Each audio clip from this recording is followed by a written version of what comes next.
Mike Puto, Mr. Marathon, and we're in front of the Pigeon Key Visitor Center gift shop, which is an actual piece of the train. It's an actual train car of Henry Flagler's railroad when he came down into the Keys over 100 years ago. We're going to get on board the boat and have a great day out at Pigeon Key. Come join us.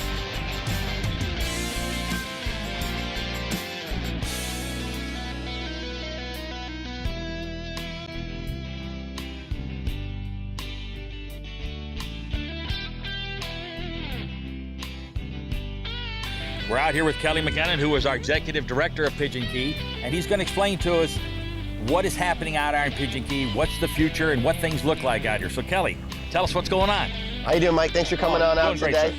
Yeah, out here at Pigeon Key, we're set up on the three-tier system. The Pigeon Key Foundation runs on history, environmental education, and research.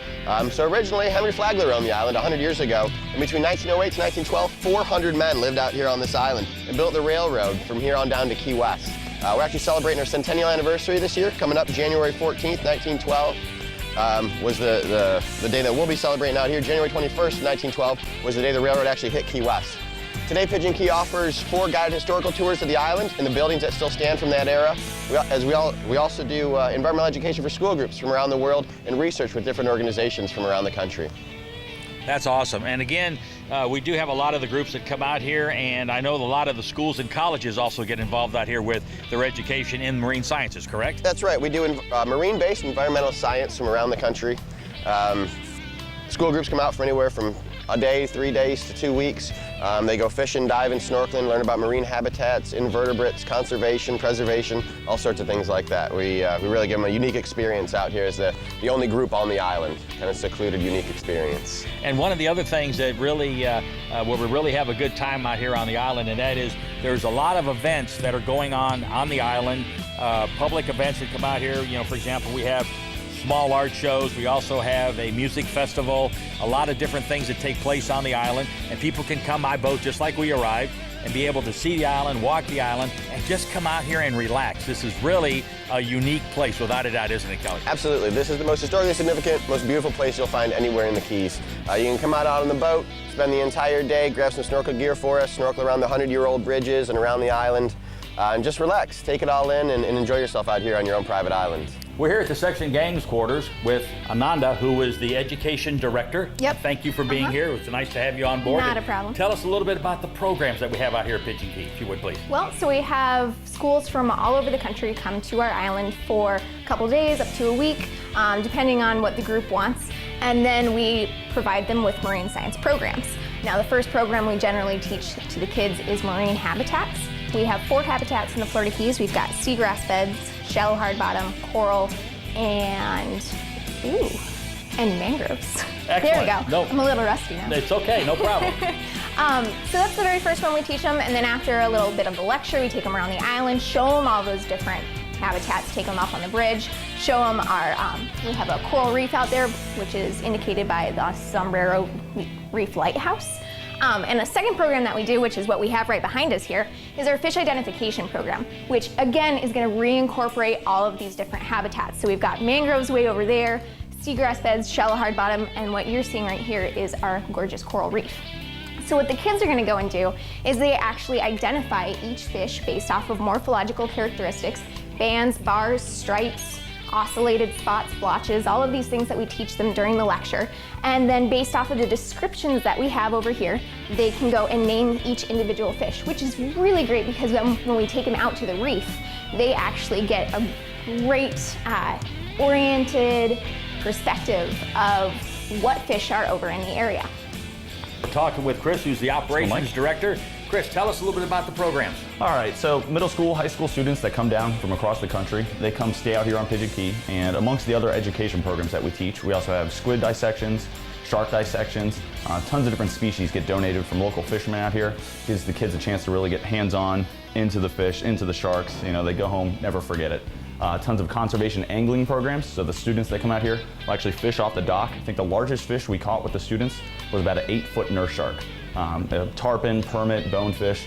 People pay hundreds of dollars to go fish for these species. Kids come down, catch them like it was nothing. You know, go home, don't ever forget it. That's exciting. And of course, once they go home and they start talking about it, more people come down. Exactly. Word of mouth, great advertisement for us. You know, we really keep the kids aware. For example, the whole lionfish invasion that's going on, we capture them. The students get a chance to, you know, see them, realize what they're doing for the ecosystem down here, kind of learn a little bit more awareness of these lionfish that are slowly taking over our waters. That's unbelievable. And I know that as the operations director, I know there's a lot of things that need to keep going. We got to keep the buildings up to snuff, and we got to make sure that everything is working, our electrical power, you name it. So it keeps you pretty busy, doesn't it? Absolutely, absolutely. If it's not the students, it's the maintenance and everything else. You know, we're always looking for volunteers out here on Pigeon Key to lend a hand, help us out. You can always check us out online, pigeonkey.net, if you need any information for volunteering, getting out here. Hello, Reed. How are you today? Hey, Mike. How are you? We're doing great. Good to see you. Welcome to the island. Oh, this is great. Ladies and gentlemen, we're with Reed Steinmetz, who is a Pigeon Key guide. And Reed's job is to explain everything there is about the island and what's happening. Reed, tell us what's going on. And I'm going to explain a little bit about the museum. So come on in with the museum, and then I'll show you a few things. Let's go inside and Okay. see what's happening. This is really kind of neat. This is basically how they used to go to work. Boat full of people. I mean, full. And then, of course, a lot of underwater work was done. And that is what you see over here. You had to be very trusting of the guy that was on the wheel that was providing the air for you. Now, what you're looking at here are some of the artifacts from the construction. The girl that you're looking at here actually still lives in Marathon. She's now Betty Chaplin and lives in Marathon. She used to be a bateman. Her dad used to be a maintenance man and head of the collecting the tolls on the island. The headquarters were here on the island. And so there was still a couple of people living here, and Betty actually lived in this house. This used to be her house. Well, there you have it. You just walk through the museum, and it's really, really kind of neat, kind of exciting. And Reed, thank you very much for everything, Okay, and for being a Pigeon Key guide, which tells us all about the entire island. Yes. When they get here. It's not strictly the museum, but when the people walk out here, you give them a tour of every building, you show them what they're all about and the Right, whole bit. the So history. now, what we need to know is, how do people get out here to Pigeon Key from the train? Oh on yeah, of Knight's course, Peak? that's the most important thing. When you go to the train, where the red train is the gift shop on the left-hand side, just before you go over the 7 Mile Bridge. And right behind the train, you catch the boat. You just buy your ticket inside and catch the boat from right behind the train. A wonderful 10-minute boat ride before you get to the island. Well, there you have it. What a beautiful day out here at Pigeon Key. We had a great tour. As you can see, we've got a great staff behind us.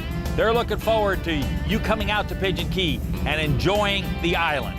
Let's get out here and have some fun. This is really a beautiful place. Until next time.